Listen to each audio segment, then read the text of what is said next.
Hola, buenos días, ¿cómo están? Bueno, en primer lugar, quería agradecer a Brenda por la invitación y a la organización.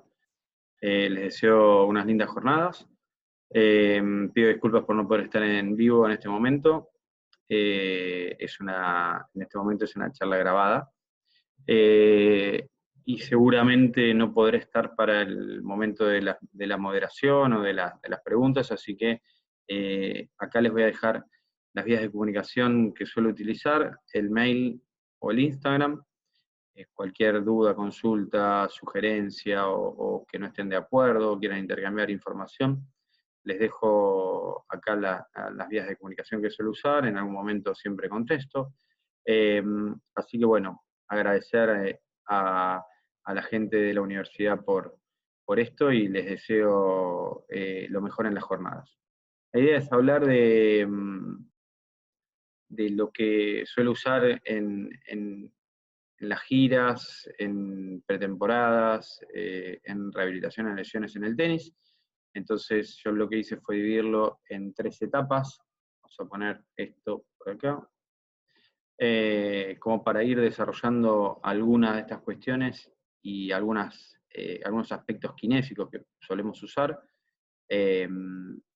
en estas diferentes etapas. Cuando empezamos la pretemporada, generalmente son momentos que no estamos en la gira, nos tomamos entre 3 a 5 semanas, 6 semanas máximo de momento de pretemporada. Lo que kinésicamente solemos hacer es plantear los objetivos con evaluaciones de factores de riesgo y análisis de lo que fue la época de competencia, y a partir de eso plantearnos los objetivos. Se hacen trabajos de recuperación propios de la pretemporada, con lo que es manejos de la carga, en conjunto con los preparadores físicos generalmente y el coach, y el manejo de los factores de riesgo, que son los que solemos evaluar y que tenemos presentes a la hora de hacer los trabajos kinésicos.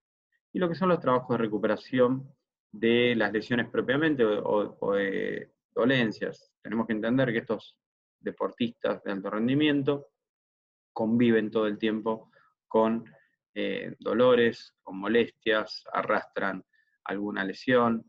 Entonces, esos trabajos se suelen mantener durante todo el año, que después podemos diferenciar entre si le permiten mantener una competencia o no están para seguir compitiendo. Entonces ahí es donde empiezan con el trabajo de rehabilitación propiamente o trabajo de esa lesión. Con respecto a lo que es las evaluaciones de pretemporada, lo que nosotros solemos hacer es diferentes tipos de test de rangos de movilidad. Por ejemplo, acá yo pongo rangos de movilidad de hombro, rangos de movilidad de cadera, test de fuerza, test de movilidad de flexión dorsal, test de estabilidad de la escápula, etcétera, etcétera, donde hay una batería de un montón de test, y a partir de eso lo que hacemos es tener cierta medición de los factores de riesgos para tratar de ver si durante la pretemporada o en la etapa de competencia continuamos trabajando estas cuestiones. Con respecto a lo que es el trabajo de la gira y la competencia, lo que tenemos que tratar de hacer es de ir manejando esos factores de riesgo para prevenir las lesiones o ir manejando los factores de riesgo para mantener las dolencias y que permitan una posibilidad de competir. Cuando no podemos hacer eso, claramente ahí es donde tenemos que frenar y dedicarnos a rehabilitar. Y otro de los puntos que a mí me interesa es la recuperación post-esfuerzo, post-competencia, post-entrenamiento, donde lo que tratamos de hacer es de mantener los niveles de recuperación y carga óptimos para tener un deportista con buenos niveles de performance. Acá lo que yo muestro es previo a empezar a un entrenamiento donde ya se están preparando en competencia. Esto es en Kitzbühel, en Austria. trabajo la movilidad pasiva, ¿sí? Sobre todo las caderas, las rodillas, la flexión dorsal de tobillo, el hombro. Entonces, eso es lo que recién les comentaba del manejo de factores de riesgo. Sabemos que tienen limitada la movilidad de las caderas, bueno, tenemos que trabajar en esa movilidad de la cadera, sabemos que tienen un déficit en la movilidad, la rotación interna de hombro, bueno, trabajar en esa movilidad, y lo podemos hacer en diferentes momentos, como puede ser en la entrada en calor a un entrenamiento, en la entrada en calor a una competencia, y ir progresando, ¿sí? De la movilidad pasiva a la movilidad activa, como vemos acá, que son trabajos de movilización de las caderas, trabajos de activación de zona media. Y acá lo que vemos es un poco eso, cómo lo vamos progresando. Tenemos que una entrada en calor que prácticamente es de entre 45 minutos y 1 hora. ¿Sí? Ahí veíamos movilidad de la cadera con los aductores. Acá lo que vemos es movilidad de caderas, sumando la columna, algo de estiramientos dinámicos con movilidad en rotación, y lo mismo en columna dorsal.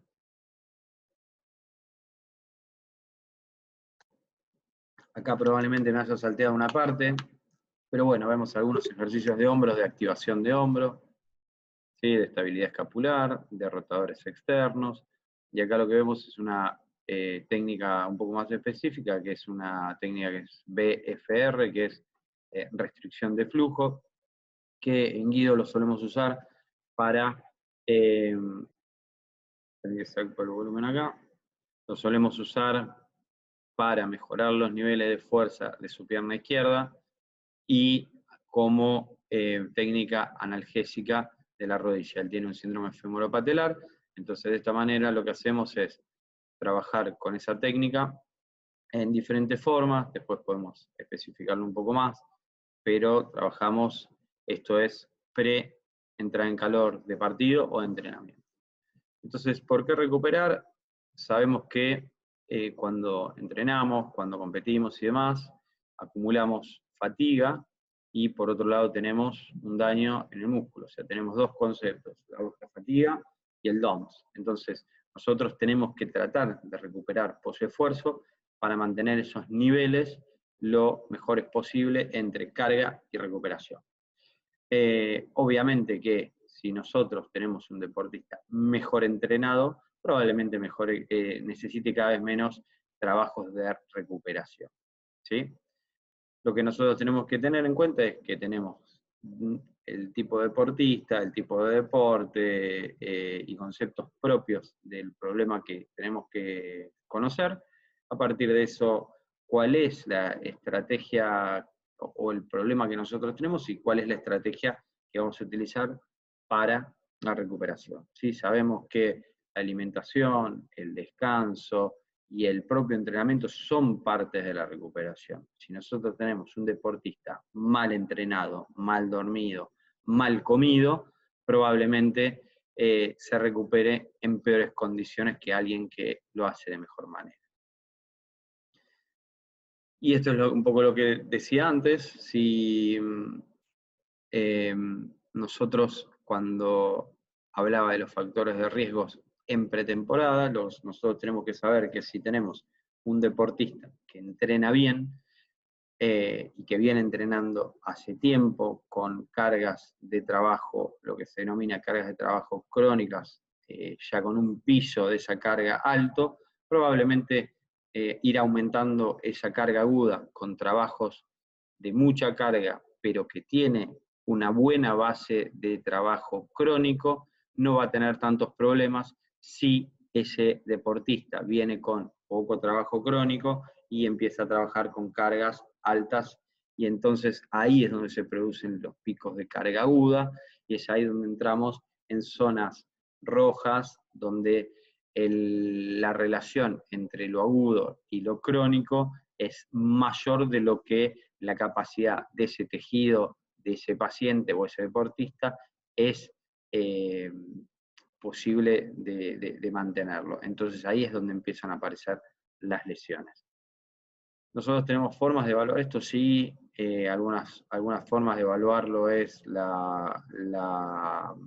los ratios de esfuerzo percibido, y la recuperación lo podemos hacer a través de alguna escala de recuperación o de calidad de esa recuperación, o el concepto de algunos test de wellness, donde evaluamos el sueño, la recuperación, el estrés y el dolor muscular en una escala que va de 0 a 7, o una escala como esta que vemos acá que va de 0 a 20. Entonces, depende de la escala que usemos, vamos a tener distintos números, y en función de esos números podemos hacer diferentes proporciones y diferentes tablas para cuantificar y tener ciertos valores un poco más objetivos.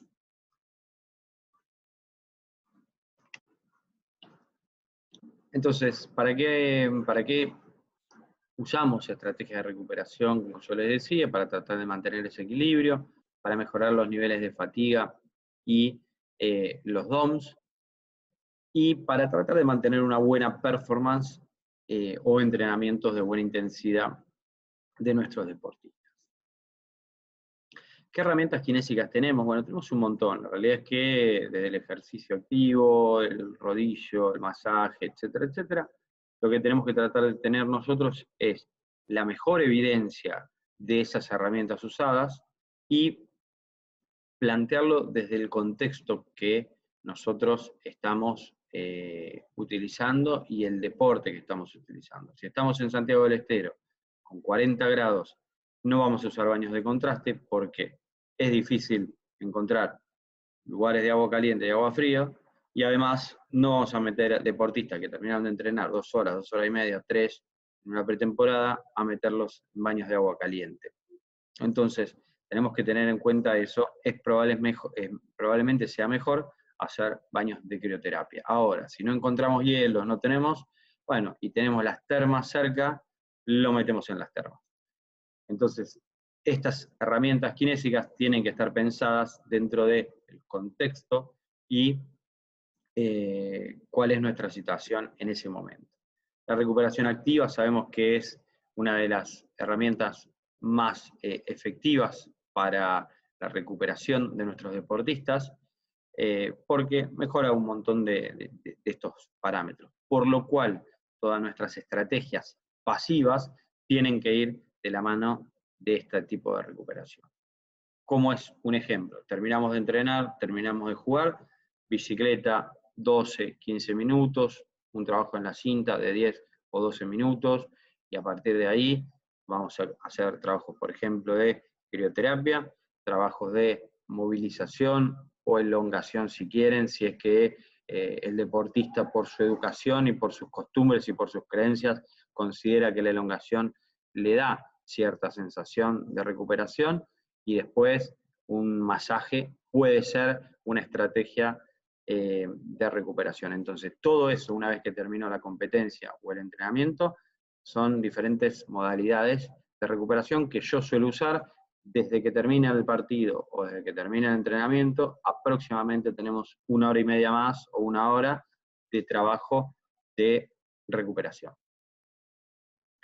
El famoso rodillo o el foam roll, sabemos que mejora los niveles de dolor de post-esfuerzo, lo que son los DOMS, pero también sabemos que genera cambios de ese tejido blando a corto plazo. No sabemos cuál es el mecanismo, si es la fascia, si es la viscoelasticidad, si mejora las propiedades del tejido conectivo. Lo que sabemos que son cambios a corto plazo, que la dosificación tiene que ir de 15 segundos a 2 minutos, de 2 a 5 veces lo podemos usar, y que si usamos para mejorar variables de tejido blando, a partir de eso, ejercicio activo para tratar de estirar esos cambios que generamos con el foam roll. Con respecto al masaje, sí tenemos poca evidencia que respalde esta técnica. Yo lo uso mucho. No están claros los mecanismos. Sí sabemos que hay mejores resultados en 12 minutos de aplicación, y es mejor para ejercicio intenso que ejercicio de tipo resistencia.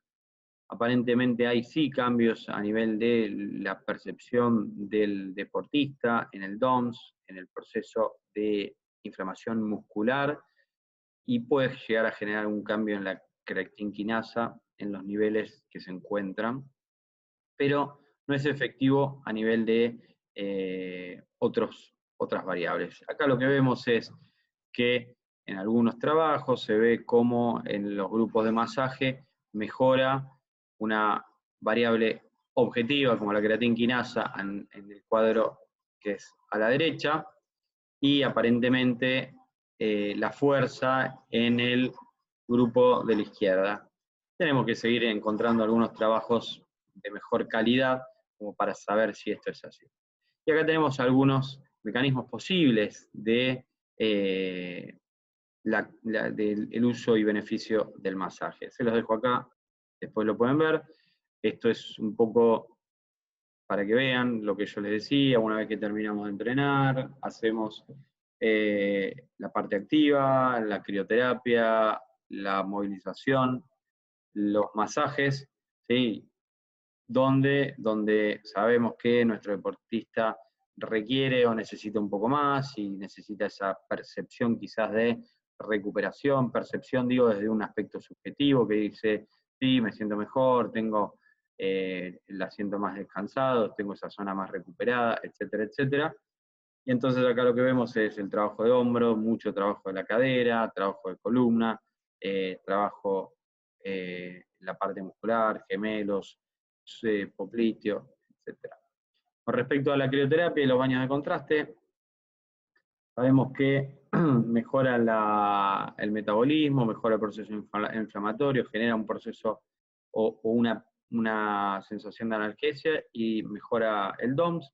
Esto es lo que yo les decía antes, mano derecha, Copa Davis en Argentina, 35 grados, crioterapia, mano izquierda en Rusia, con menos 2 grados, no iba a meterlo a hacer crioterapia, entonces baños de contraste. Con respecto a la crioterapia, tenemos que entender algunas cuestiones es importante tener 10 grados, que van, lo mejor es ahí de entre 5 a 13, hay diferentes tipos y aplicaciones, 13 minutos sería lo óptimo, reduce la tasa del esfuerzo percibido, que era lo que yo les decía antes, y aparentemente mejora esa sensación del DOMS a las 24, 48 y 96 horas, y sí lo tenemos que asociar a recuperaciones activas. Tener en cuenta que hay algunos trabajos donde proponen que el uso crónico de esto disminuye las adaptaciones de fuerza cuando tenemos una aplicación constante de la crioterapia. Se los dejo para que lo lean si les interesa. Los baños de contraste, esta es la aplicación, pero es el mismo concepto. Sabemos que al generar un proceso de tipo bombeo, mejora esa recuperación. Con respecto a la compresión, hoy se usan mucho las botas de compresión, porque mejora ese incremento del flujo sanguíneo, mejora el retorno venoso, y a fin de cuentas, todo va apuntado al DOMS y a la fatiga, que eran los dos puntos que yo les decía de post-competencia o post-esfuerzo. Esto muchas veces se suele usar en los torneos, a veces también contamos con eso, y si no, muchos de los jugadores hoy lo tienen, e incluso los consultorios también se puede ver tranquilamente. Con respecto a la famosa elongación, la realidad es que cada vez hay más evidencia que la elongación estática que nosotros conocemos no mejoraría demasiado en los procesos de recuperación, en la rigidez, la relajación, etc. Y la realidad es que la evidencia nos dice que no sirve ni siquiera para prevenir nada. Sí sabemos que quizás puede mejorar ciertos parámetros de movilidad, y yo creo que lo usamos mucho por costumbres y creencias, ¿sí? Es un buen momento, sobre todo para los que están a punto de recibirse, ser críticos con las herramientas que utilizamos y por qué las utilizamos. Muchas veces yo digo que las usamos por mitos, creencias y costumbres de la kinesiología. La realidad es que los estiramientos están cambiando hacia estiramientos dinámicos, más de ambos, tanto pasivos como activos, pero tipo dinámicos. Entonces, es quizás una herramienta que está muy sobrevalorada. Muchas veces, yo digo, viene alguien con un dolor cervical y le decimos, tenés que elongar. ¿Por qué tenés que elongar? Si quizás tiene los rangos de movilidad normales, y nosotros decimos, bueno, elonga acá, quédate 30 segundos, ¿para qué? ¿Para qué?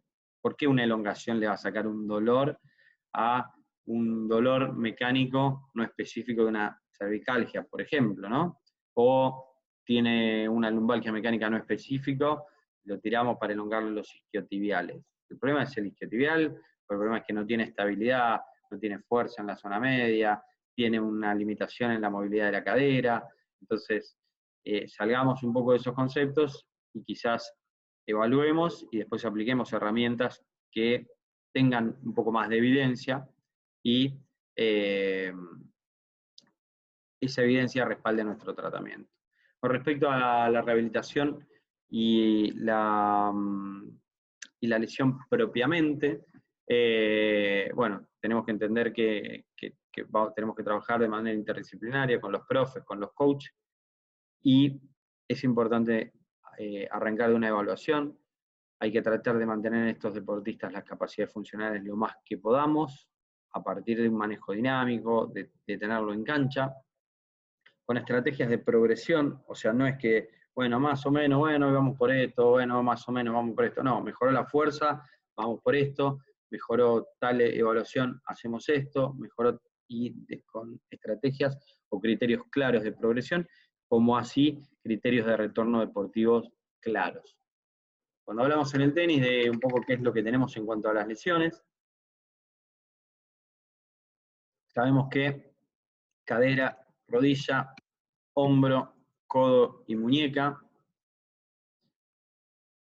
lumbalgias todo el tiempo, lumbalgias mecánicas no específicas, asociadas a cambios mecánicos, factores de riesgo como déficit de movilidad de sus caderas, o asociada a factores contextuales, psicosociales, donde quizás defienden puntos, se pelearon con la familia, se pelearon con el coach, el kinesiólogo no les soluciona los problemas y tiene que defender 250 puntos, lo cual es un montón. Y entonces aparecen también los dolores y esas cosas las tenemos que tener en cuenta. Los desgarros de abdominales del lado contralateral, recordemos que si el deportista es derecho, el desgarro abdominal se da del lado contrario, en este caso del lado izquierdo, tendinopatías o desgarros de aductores que están todo el tiempo frenando y trabajando excéntricamente. Entonces lo que quiero hacer es plantear como de manera muy general, ¿sí? Porque es un tema para discutir días y charlar días, qué hago con la parte muscular y qué hacemos con el tendón, como para introducir algunos aspectos generales. Con respecto al músculo, a mí me gusta mucho este consenso y esta clasificación porque mete lo que son las lesiones musculares de tipo funcionales, y que son los famosos grises de nuestra práctica, ¿no? Donde tiene una sobrecarga, tiene un DOMS, tiene una mialgia, etcétera, etcétera. Entonces acá lo que hacemos es dividir en lesiones musculares estructurales y funcionales. Las funcionales en sobreesfuerzo y neuromusculares, pero sobre todo las que están ahí arriba, los desórdenes musculares por sobreesfuerzo, me fui, volví. Si se fijan, los desórdenes musculares por fatiga y DOMS son los dos puntos que yo les había dicho que tenemos que trabajar en la poscompetencia o posentrenamiento. Y estos dos tipos de desórdenes por fatiga y por DOMS son los que la suma me termina dando una lesión muscular estructural, o sea, un desgarro. ¿Sí? Entonces, eso es donde nosotros tenemos que tratar de trabajar para que la suma de eso no nos termine dando una lesión muscular estructural. Entonces, por otro lado, abajo tenemos la lesión muscular estructural, que es el desgarro, ¿sí? Hay una lesión de la arquitectura de la fibra, hay un desgarro parcial o subtotal, el desgarro parcial parcial menor, moderado, y desgarro subtotal en desgarro total o avulsión. La diferencia, que quede claro, es el desorden muscular funcional, no hay lesión de la arquitectura o de la estructura del músculo. Puede haber un edema que se vea por un proceso de una respuesta del músculo a un mecanismo mecánico excesivo, pero no hay lesión de la fibra, ¿sí? Punto importante. Entonces, cuando tenemos una lesión muscular estructural, tenemos la zona de la lesión, tenemos la zona de regeneración y la zona sana. Lo importante en la lesión muscular es entender que el músculo que nosotros tenemos para trabajar, tenemos que ir acompañándolo y generar muy buena regeneración y muy poca fibrosis, ¿sí? Cuando nosotros generamos mucha fibrosis, poca regeneración, es donde tenemos un tejido estructuralmente malo y probablemente neuromuscularmente, funcionalmente malo.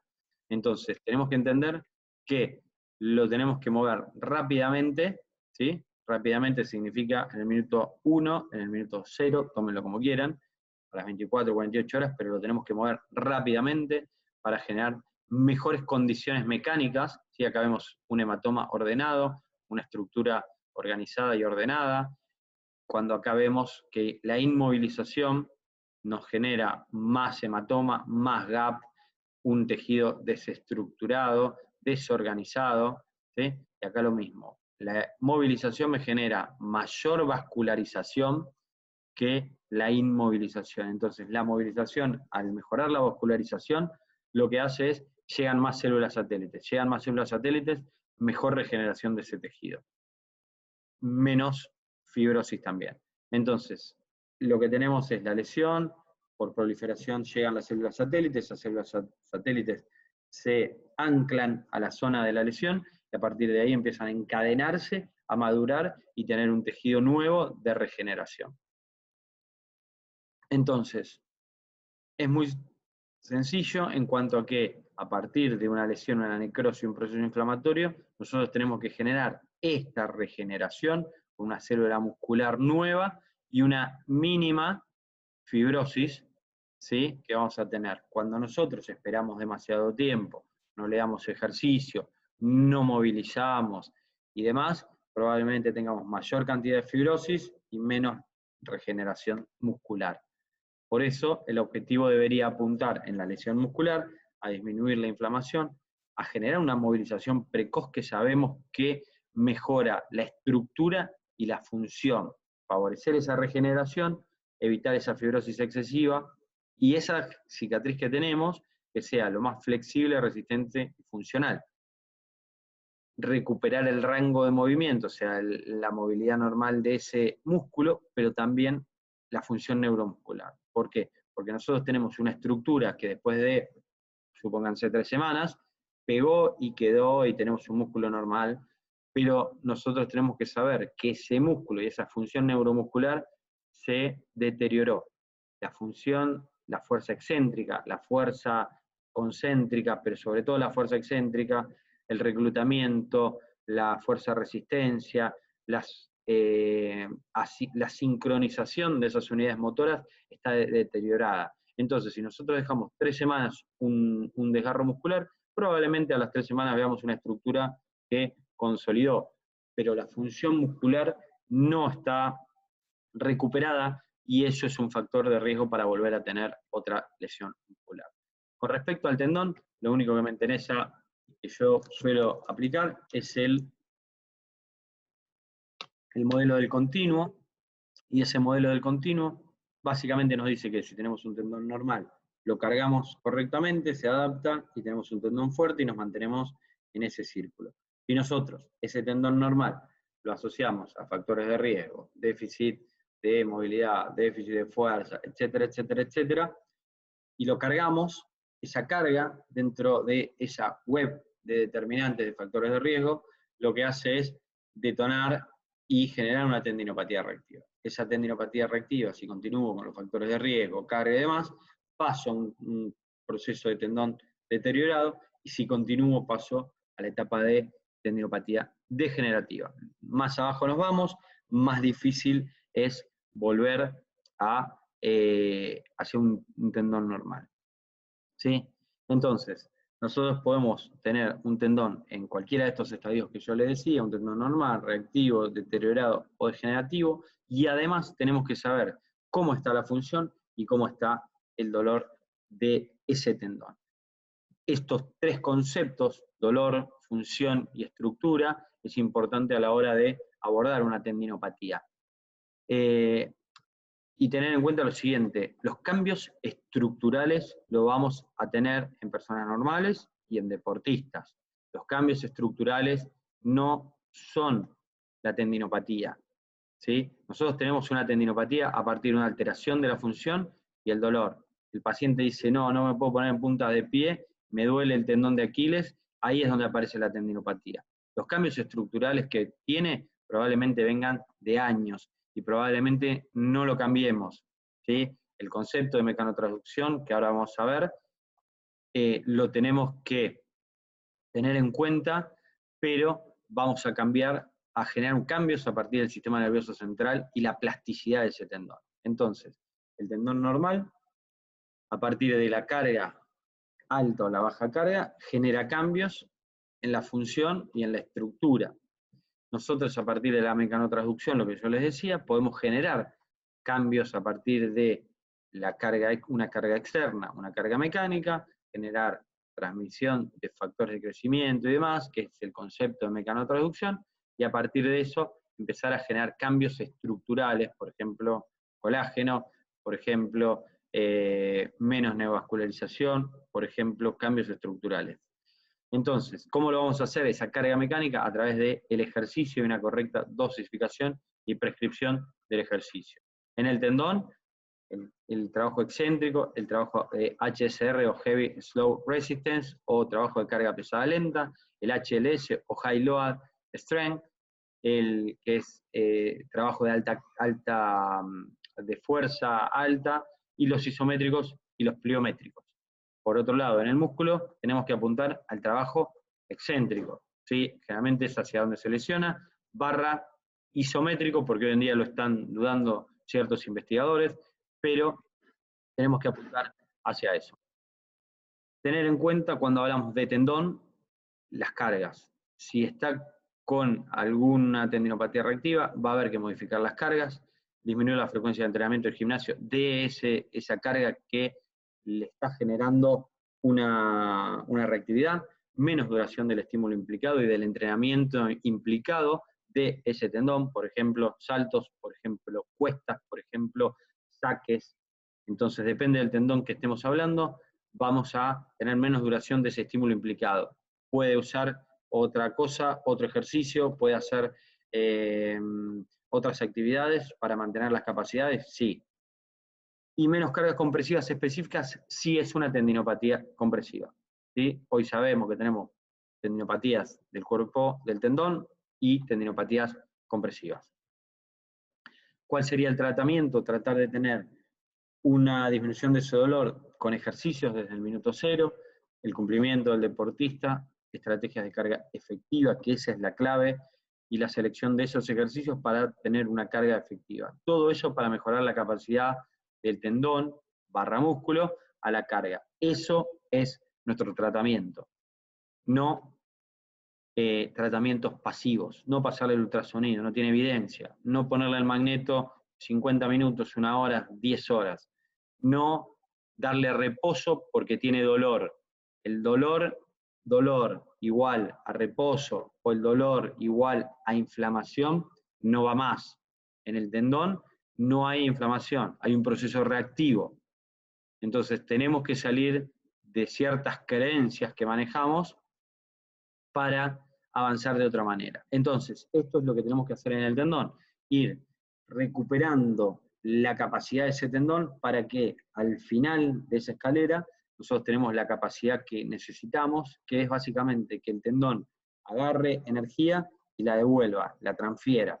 Eso lo vamos a hacer en esta escalera donde hablamos de que hay un trabajo isométrico, un trabajo de fuerza, un trabajo de fuerza funcional, mejora de la velocidad Y por último, los trabajos pliométricos con un correcto retorno al deporte. Esto me puede llevar 10 días o me puede llevar 6 meses. ¿Sí? No tenemos un tiempo específico de esto, lo que tenemos que tratar es de ir haciéndolo a partir de criterios de progresión de la mejor manera.